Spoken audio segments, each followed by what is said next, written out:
in our province of Lanao del Sur.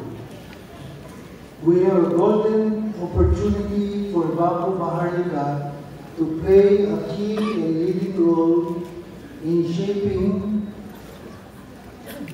the entire country and for Mindanao. We are not just witnessing change, we are the architects of it.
Saan po yung agreement, sir? Yung agreement na yun, it's about Central Bank, Digital Central Bank of Lanao and Maharlika Bank in UK. Sa London yun, yung banko na yun. So, para magkaroon ng monetize ang future tokenization sa Lanao digitally. Kanina, I understand, parang narinig ko, kailangan pa bang i-connect yan sa Bangko Sentral ng Pilipinas? Hindi. Dapat antayin natin magkaroon ng Bangko Sentral ng Bangsamoro. Okay. They're on the process of having a central bank. So, but of course, kailangan may election muna para mapuno yung MP, yung mga prime minister doon so they can put it into law.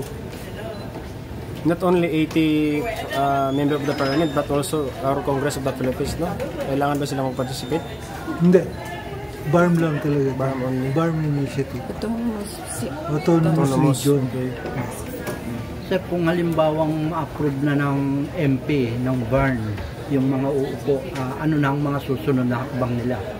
Makaka-open na tayo ng central bank and then we can have our own monetary at saka mga tokenization. Then we can also print money, their own money. Then later on, kung may passport, then may passport din or not. So, para bang independent na sila. Doon naman talaga ang punta nun. Meron na sila Department for Central Bank, Department for DFA, pero hindi pa na, dahil wala pa election, temporary government lang sila. Dapat nga hindi na ma-postpone. Kasi habang na-postpone, nawawala na yung nag-fade din yung na interest ng mga tao. Opportunities. Sultan Tom, I understand before you signed the agreement, alam ko na natalakay na po niyo yung mga laman nun eh. So, sino po ang makikinabang dito? Sino po ang i-cover? Only Muslim people lang ba? Hindi. Firstly, yung mga citizens ng Bangsamoro. Whether Christian sila or Muslim, basta based sa Lanao del Sur, and then yun muna initially namin itutulungan namin so that they can flourish and have their own business. Yung like for example yung Lake Lanao. So, marami. 1950 pa ginawa yung mga dam doon. August 1 to 7. Yung natural resources doon dinodraw to create electricity, hydroelectric, no? Alam mo ba lahat ng mga locals doon, they don't get even a share. Huh? Yung grid na bumibili ng power, Sa Napacor. Tapos, yung grade sinumayari. BDO at saka China. China, o 70% yata, China. So, sila ang nagkaka-profit doon sa kuryente. But wala namang binabayad sa Bangsamoro taxes or dapat natural resources may contribution for the people. Sir Tom, ang iyong ama po ay dating senador, the late Senator Tomas Cavili Sr. Ano po ang mga legacy po ng inyong tatay na plano niyo po na ipagpapatuloy? Ito na nga, yung legacy, we are trying to create utility, water and power, para maging 50% ang bill nila sa kuryente. Pagka naging gano'n, magkaka-profit na yung mga tao, mabubuhay na yung Bangsamoro. Dahil may income from the lake, natural resources. So that's one of our infrastructure programs. Sir Tom, ang 16, if I'm not mistaken, 16 or 12 o 16 royal houses of Ranao, kayo po ang inaasahan para po sa kanilang claim kasi sila po ay nag-claim na sila daw ang rightful heir ng Scarborough at itong Spratly. Paano po nyo matutulungan sila? Marami kasing nagki-claim. Merong Republic of the Philippines, although UNCLOS lang ang as far as they have been successful with. Ngayon, meron ding claim si Sulu na binigay na daw nila sa China yan. According to the Kirang family, yung mga sultan doon. But according to our Iranian history, before the Spaniards came to the Philippines, yung 7th century, 13th century, Iranian yung nagbi-business trade doon. So, sila yung may patrimony. Patrimony meaning, tayo ownership.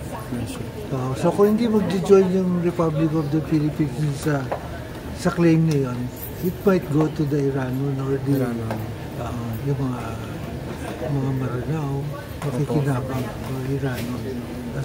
Paano po ang laban niyan, Sultan? Idadaan ba sa Kongreso? Hindi, wala na. Claim na ng Iranian, I was authorized by the 16 Royal House to file the claim, kaya galing ako sa United Nations, sinabit ko na yung ating claim doon. Pero Bangsamoro, sa Sultanate ang claimant na Iranian.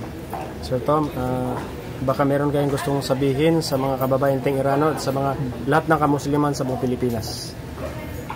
Yeah. So, in order for us para magkaroon ng successful move on sa development ng Lanao, i-support nyo kami dun sa aming Bangko Maharlika para magkaroon kami ng sovereignty in order para ma-finance yung mga infrastructure na magagawa namin doon. That's why we had magkaroon kami ng partnership dito kay Paul Munoz para ma-finance yung mga infrastructure. So I hope ma-support kami initially, and then later on we can move on to other infrastructure, education, housing, develop natin sana yun. Mindanao is, I think, if we wanted to get at the roots of the Filipino people, I think we have to get it from Mindanao. What happens now, as we know it in our history now, the concentration of archaeological diggings, research, and everything about the past is mostly concentrated in Luzon.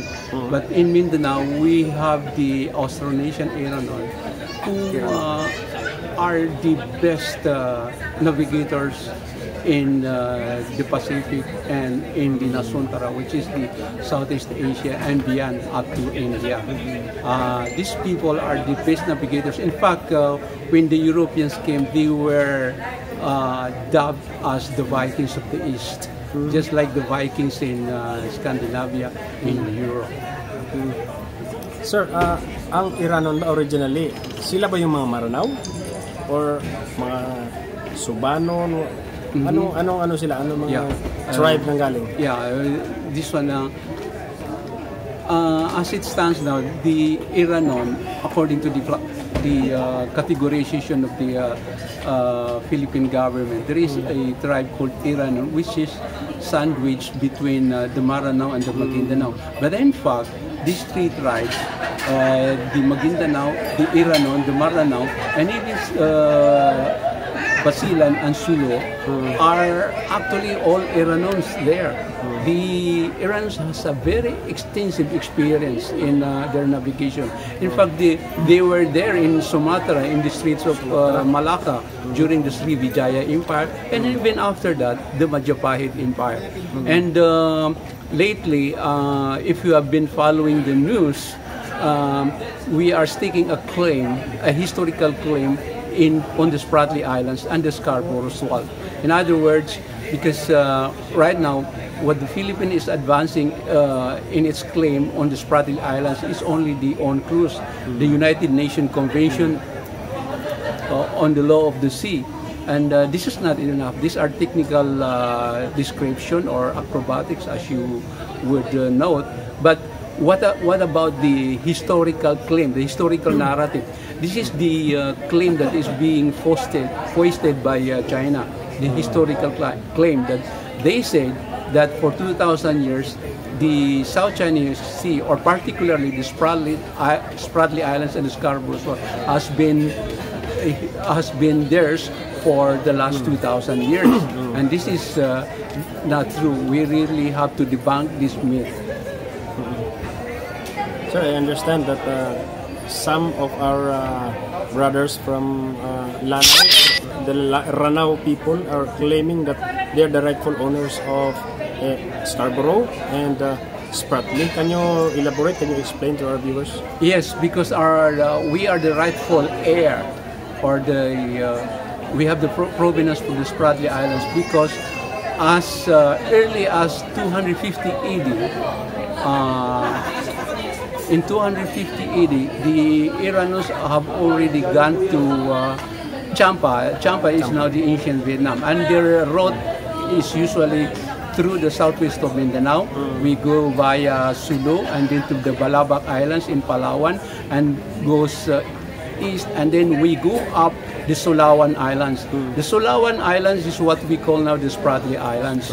And then from the Spratly Islands, or the Sulawan, we then navigate to the Polo Condor, and from Polo Condor, which is an island straddling off the coast of Cambodia and Champa, which is now Vietnam, they go to such places as Pandurangan. Pandurangan is just a little bit near the present-day Saigon. And it was the Iranon who really put Champa up as a kingdom. So this is our claim, that our people has been traversing the Sulawan Islands, or what we now call Spratlys, for more than a millennium, almost 2,000 years. Our claim is that our people has been using this for trade purposes as a shortcut to mainland Southeast Asia. And in that case, China is only claiming it that their people has been fishing there for 2,000 years. Fishing does not count for a state act. So our ancestors has a better claim for that purpose. Sir, nasaan na po yung claim nila ngayon? What is their status? Where the status now is that Sultan Thomas Kabili several months ago had already lodged the claim with the United Nations, and he has employed a lawyer for the purpose, and the lawyer told him that our claim should be at least sponsored by a state like the Philippine government, or failing that, we should at least be sponsored by an autonomous region like the BARMM, the BARM. So this is the thing that we have to come up with, because so far the national leadership is not taking this up. They are what they are lodging is our claim under the UNCLOS, which is UNCLOS, our claim about the 200 nautical miles, etc. For that purpose, it's not about the historical claim. And what we are posting is the historical claim of the Iranian people. Anyway, sir, do you have any message to our Iranian people of Ranao? Well, I hope the Iranian people of Ranao and Maguindanao, the Sulu, would support us on this endeavor, because at the moment we are struggling. Now it's a little bit odd because most of the lectures that I've been invited in are not from Lanao or Mindanao. These are mostly in Luzon. And for instance, several months ago, I was invited to do a lecture in Australia, in New South Wales, and the people who are inviting me are actually not the people who are supposed to be actively pursuing our claim in the South China Sea. The late senator was a very good friend of my grandfather. When the senator was in politics, his aide was my grandfather, who was the governor of undivided Lanao. And the lineage of Sultan Tomas Kabili Jr. came from our area, yung Sampurna line. That's why they are very good friends. Yung grandfather ko at saka yung senator. But they come from the same line. Kumbaga natatrace nila yung lineage nila. And it was a very sad incident yung nangyari kay senator noon. Bata ka pa nun, sir? Oo, when 1956. yung accident, no, with President Magsaysay, talagang na-depress yung lolo ko at that time na Ano po ang mga experiences, sir, na pwede mong i-share with late Senator Tomas Kabili Sr.? Yun na po yun, no? They were always together. I don't remember sino yung president that time, pero I know there are pictures na magkasama sila with the president. I think Magsaysay. With Magsaysay, President Magsaysay before the accident. May mga pictures sila ni Senator Tomas Kabili Sr. and my lolo. Hindi ko lang alam, pero I saw it when I was small. Nung like 7 years old. Maliit pa siguro. Sir, may idea po kayo kung anong mga naging posisyon ng inyong lolo nung time na siya ay nasa pagiging close kay... Who became a sultan, right? My grandfather was a businessman after the war. He established yung Alawi Bus Company. Kasing age ng Dangwa, BLTB, yung claim niya after the war, na doon niya ininvest na we were the biggest bus network in Mindanao before he became governor. Kasi nga yung naano siya ni Senator Kabili na sabi niya, you become governor. So nag-ano siya. Then after that, na-establish niya yung 3D in Mindanao.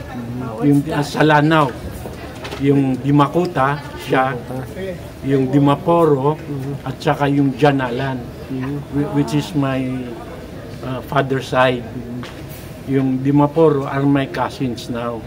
Pero it's all started from yung kila Dimacuta with the Senator Kabili. So you mean, sir, dahil po kay late Senator Tomas Kabili Sr., nag-unite po ang different clan sa Marawi? On Sa our side. Lanao? On our side. Actually, kaya na-divide yung Lanao kasi yung the other political side, yung Alonto, they wanted their own. So, nahati. Pero later on, nandun na rin kami sa Lanao Sur. Yung father ko is the longest serving mayor ng Marawi. At the time of the martial law, 1 month after, pumutok yung Muslim rebellion. He was the mayor. Pero hindi nasira yung Marawi katulad ngayon. No? He was able to stop that. Yung mga rebels, sabi niya, don't attack the military camp. Sabi niya sa mga military, you just stay in the barracks. Na ano. So he stopped the rebel and told them na kung gusto niyo makipagbarilan, huwag dito sa Marawi. Doon kayo sa labas ng Marawi. So yung Marawi hindi nasira. That was your lolo? That was my dad. He was mayor Was of Marawi. What's the full name of your Omar. Sultan Omar Janalan. He served for 18 years. Then he became an assemblyman. Tapos he died a congressman in 1990. No, bata pa, 59 when he died. So 1 month after yung Marawi rebellion, yun yung una after martial law. Yung mga rebels naman, they attack Hulo, sila Miswari. Yun ang naging no man's land, yung Hulo that time. Similar to what happened to Marawi ngayon, na talagang sirang-sira. Sir, Until now. meron ka bang, dahil sa mga nagawa po ni late Senator Tomas Cabili Sr., meron ka bang gustong personal na sabihin sa kanyang junior na si Sultan Tomas Cabili Jr.? I'm very happy that magiging close kami, no? Because of the family relation, pati si Sultana Remy, no? I'm very happy. And now I attended this event, nakita ko na something good can really happen sa Lanao. At saka we have advocacies also regarding the West Philippine Sea. And we hope to be able to champion that in the BARM if the election pushes through. Kasi I filed my candidacy as an MP for Marawi sa BARM. Member of Parliament sa BARM. In case it will push through and I win, we will be championing yung claims natin sa Spratlys because it needs a government initiative. Hopefully I can do that for the Sultan. Thank you, sir.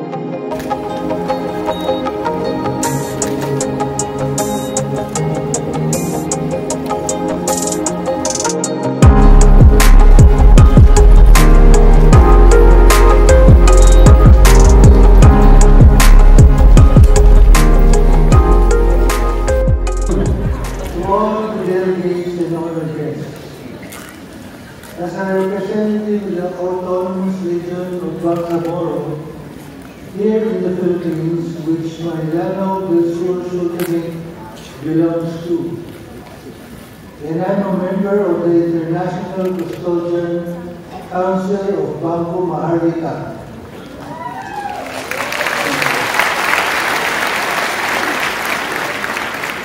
The Bank of Humanity, it is with great pride and honor that I stand before you today to share the exciting vision and future that lies ahead of our region,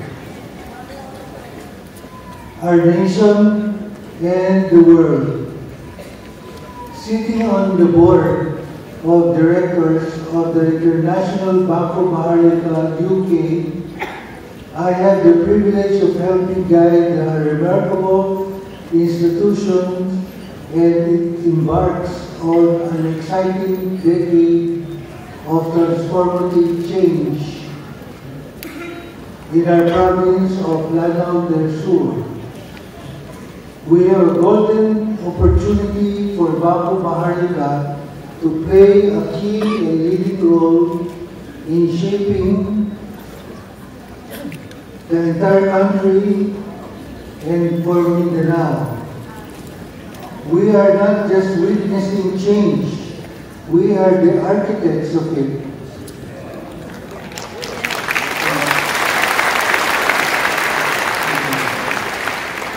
Together, we have the power to create Mindanao Miracle, a prosperous, inclusive future for all.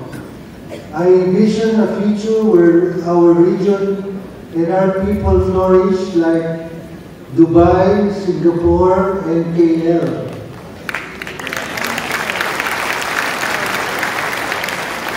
Through Bangko Maharlika, we can establish a powerful conduit for foreign direct investments and development support from the international funding agencies. With our innovative approach into economic growth, we will provide the opportunities and uplift entire communities, industries, and nations. In collaboration with the Sultanate Economic Cabinet, we are putting together a comprehensive development plan, and this plan will set the stage for Lanao and Mindanao to play a key leadership role in the economic growth.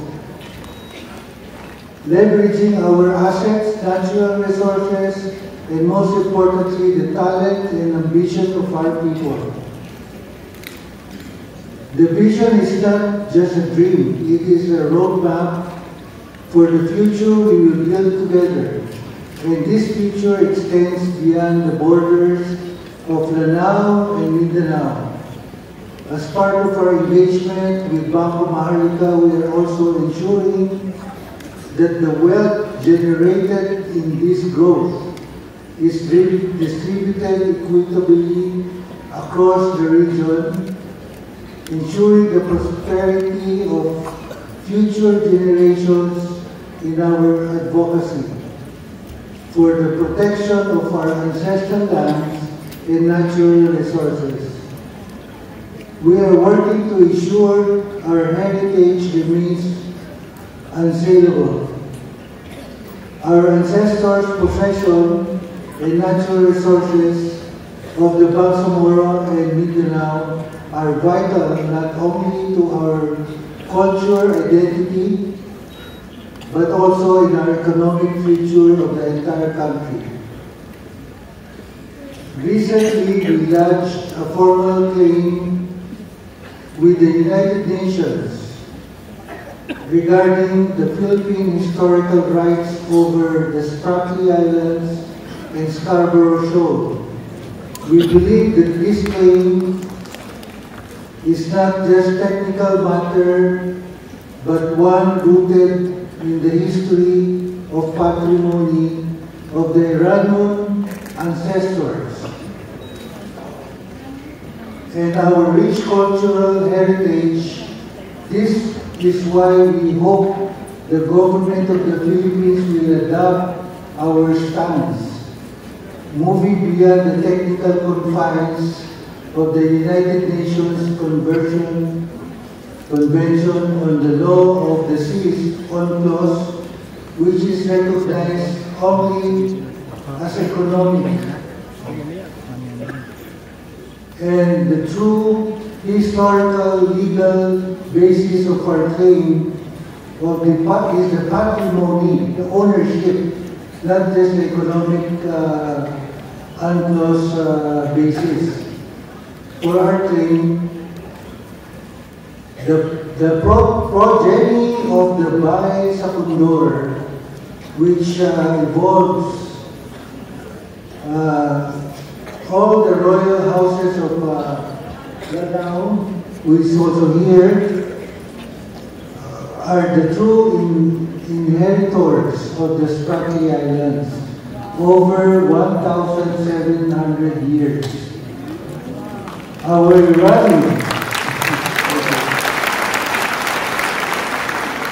our Aragon Austronesian ancestors had traversed these islands for trade, travel. In our vernacular, we call them the Sulawan Islands of Lanao. As many of you know, the confederation of principalities dating back from the 13th century before the Spanish came to our shores in 14th century. So we share a rich historical and cultural legacy with the great Southeast Asian civilization such as Minangkabau, Confederacy of Sumatra, and 5 principalities of Champa is what now called Vietnam. By aligning the Bangko Maharlika, we are not just securing our resources, we are also securing the future of our people. We are ensuring the next generation of Lanao and Mindanao will inherit the legacy of growth, development, and prosperity. I would like to take this opportunity to thank our CEO, Lakang Paul Costa,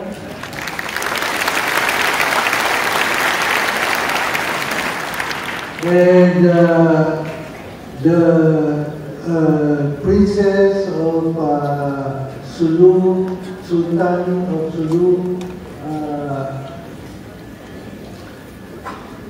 for the leadership of our councils and committee of Bangko Maharlika, for their unwavering support, guidance, their vision and leadership are the beacon of the guide through this challenge times into the era of abundance, of opportunity.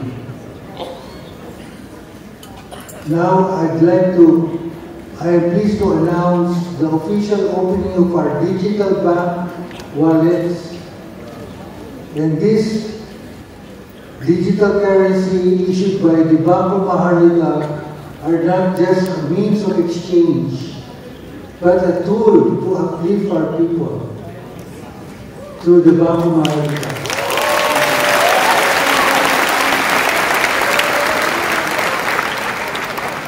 Through the Bangko Maharlika, we will be able to continue to receive digital currency as we expand its reach across 60 countries. As Lakan Paul was explaining, we are in the time wherein the change of the currency worldwide across the countries will illuminate in this time of period of time. This is not just a step forward, it is the beginning of the global movement, a shift towards the decentralization economies that will empower people and communities. Together we will evolve this digital currency to become the primary currency for the autonomous regions, kingdoms beyond. This agreement serves and enforced beyond artificial general intelligence as a dynasty and generational trust.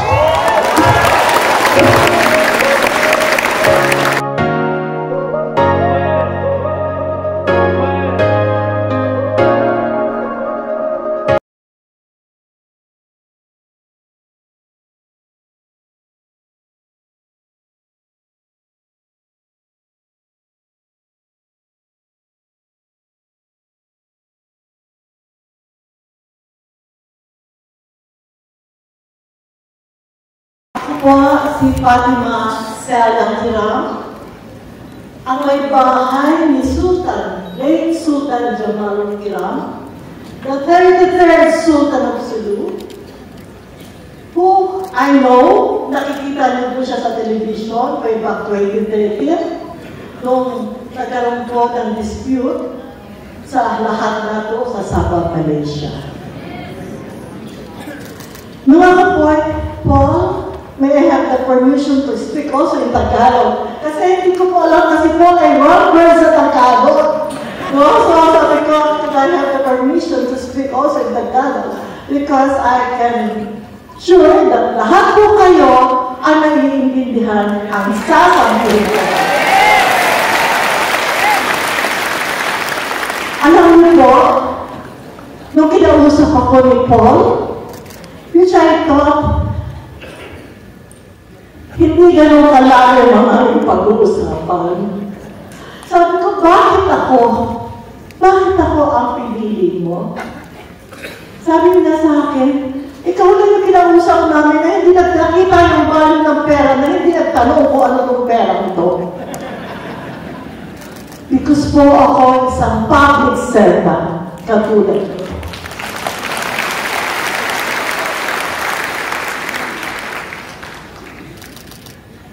Ang asawa ko po ay napakasimpleng sultan. Pag sinabi niyo pong sultan, it hurts me. Because without you knowing the history of the Sultanate of Sulu dates back 300 years prior to the coming of the Spaniards. Hindi po tayo diniscover ng Spaniards. We have been an empire recognized by the great nations of the world.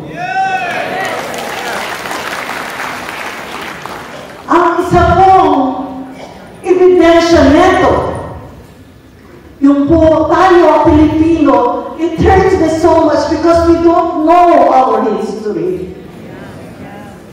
Kaya po, wala tayong nililingon. Di ba po may kasabayan sa Tagalog na ang hindi marunong lumingon sa pinanggalingan ay hindi makakapunta sa parorokonan.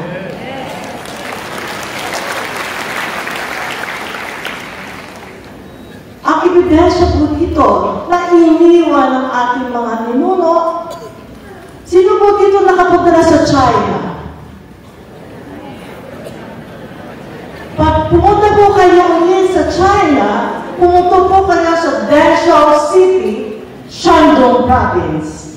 Ang doon po ang monument, the burial ground of the fourth Sultan of Sulu, who visited, who is the first leader in the world, who visited the Emperor Yongli during the Ming Dynasty in 1470. And on his way back home, may 300 entourage po siya kasama at that time. On his way back home, nagkaroon po siya ng sakit at namatay along the Dechao River.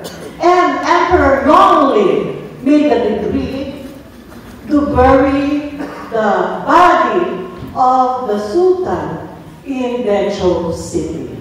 Isa po siya. Kung nakikita niyo po ang Luneta Park, mas malaki po.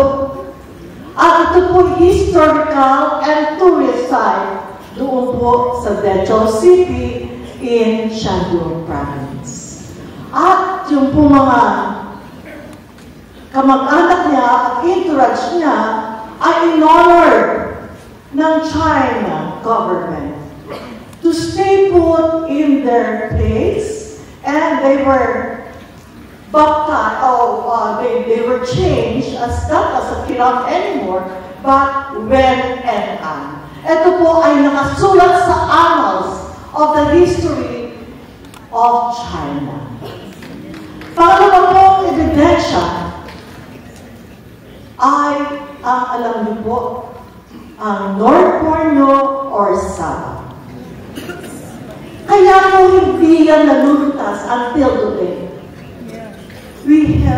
I can feel it, that our great-great-grandfathers doesn't want it na over-race. Kaya po, you have heard in the news that we won the battle, right? And they are willing, accordingly, they will pay a lump sum billions of dollars to the kids. But apparently, until today, wala po yan. Hindi po totoo yan. Hindi po i-recognize yan ng Malaysia. Why? Because the Sultanate of Sulu is in its lowest kawawa. That's why when Mr. Paul told me the purpose and objective of this Maharlika Bank, sana po operahan ako this week. Sabi na Philippine Bank of the Day, okay, I will, for the purpose of humanity.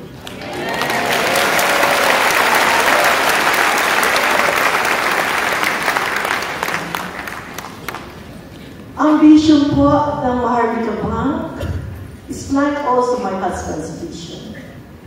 The Sultan is perceived to be the shadow of the Prophet Muhammad. And siya po ay dapat protector of his people. But sadly, because of a stroke of a pen, nawala po ang Sultanate of Sulu. For all your information, the first treaty, wala pa pong Pilipinas. Hindi po nagpirma ang ating mga presidente sa unang mga treaty. Treaty of Paris, sino po nakapirma doon? Ano po ang naging nila sa Treaty of Paris? Binenta nila ang Pilipino kasama ang Sultanate of Sulu. We have the Carpenter Agreement. Sino po nakapirma doon? Sultan Jamalul Kiram II, the grand uncle of my late husband. Meron po tayong Bates Treaty, signed also, stated down there in 1915, no? Na in the event, pinapasok po yung Amerika at that time. The only unconquered place in the Philippines is Sulu. Yes. Pinaglaban po ng ating mga sultan at ang mga tauhan niya na hindi pumapasok ng colonizers ang Sulu. Ano pong ginawa ng Amerikano? Through education, pumasok doon. At nagbigay ng mga grand land for the Sultan. It pains me to see that the Sultanate of Sulu redounds to a mere ragtag empire of the poor. Not the empire of the rich, which was supposed to be 300 years ago. But now, nabuhayan po ako ng loob with the Bank of Maharlika. That we can revive, give dignity and pride to our people. Yun po ang nawawala sa atin. Wala po tayong pinagmamalaki. No? Ito pong pangalan, Maharlika. This is the royals. No? Noong pong time ni President Ferdinand Marcos, wala pong nagpapanggap ng mga sultan. Kasi nakalista po yan. Meron pong judgment ang Makasky decision on those things. But after that, when Cory came, ano pong nangyari? Lalo pong pinagulo. Bakit? The more the merrier for Malaysia. Para po ma-stop ang claim. Our people down in Sabah, mostly po, are from Sulu. Kawawa po ang kalagayan nila. No? So, this Maharlika Bank will surely give us the aspiration that we will do justice and also you bring back the pride and dignity.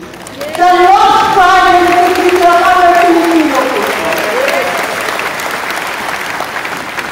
Sama-sama po tayo. as a Filipino, wala po tayong isang bansa. Hindi po kami taga-Sulu, hindi po taga-Lagao,